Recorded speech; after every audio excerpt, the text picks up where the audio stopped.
ثم يوم القيامة يخزيهم ويقول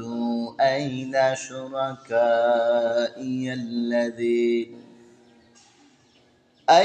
شركائي الذين كنتم تشاكون فيهم قال الذين أوتوا العلم إن الخزي اليوم والسوء على الكافرين إن الخزي اليوم والسوء على الكافرين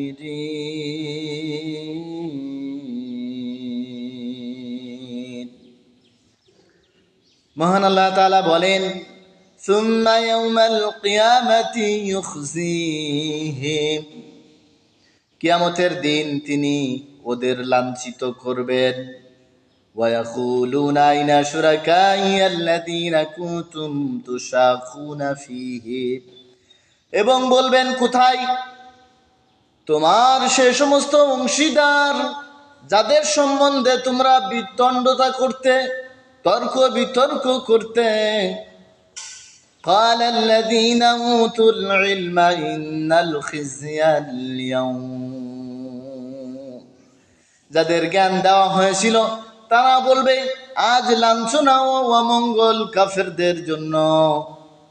والسوء على الكافرين লাঞ্ছনা ও অমঙ্গল কাফেরদের জন্যই নির্ধারিত আল্লাহ তাআলা বলবেন কিয়ামতের ময়দানে তিনি তাদেরকে ডেকে বলবেন তাদেরকে কিয়ামতের ময়দানে লাঞ্ছনা করা হবে ওয়ায়াকুলুনা আইনা শুরাকাইয়াল্লাযীনা কুনতুম তুশাকুনা ফীহিম কোথায় তারা কোথায় আমার সে সমস্ত অংশীদার যাদের সম্বন্ধে তোমরা তর্ক বিতর্কে বাকবিতণ্ডে লিপ্ত হতে ক্বালাল্লাযীনা উতুল ইলমা আর যাদেরকে জ্ঞান দেওয়া হয়েছিল ইন্নাল খিজিয়াল ইয়াউমা ওয়াস-সুআ আলাল কাফিরিন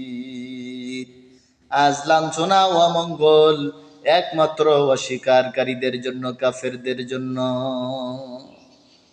এজন্য আসুন আমরা যেন কোনোভাবেই অস্বীকারী কাফেরে পরিণত না হয়ে যায় আল্লাহ তাআলার বিধানকে কোনোভাবেই যেন তুচ্ছ জ্ঞান না করি অবহেলা না করি অবজ্ঞা না করি তাহলেই কিয়ামতের ময়দানে আল্লাহ তাআলা আমাদের এই সকল মানুষদেরকে তথা অস্বীকারীদেরকে কাফেরদেরকে আল্লাহ তাআলা লাঞ্ছনা অবহেলার ভিতরে অবহেলার পাত্র হিসেবে আল্লাহ তাআলা লাঞ্ছিত করবেন কিয়ামতের ময়দানে এজন্য আমরা আল্লাহ তাআলার বিধানকে মেনে নিই কোনোভাবেই যেন অস্বীকারীতে আমরা পরিণত না হয়ে যায়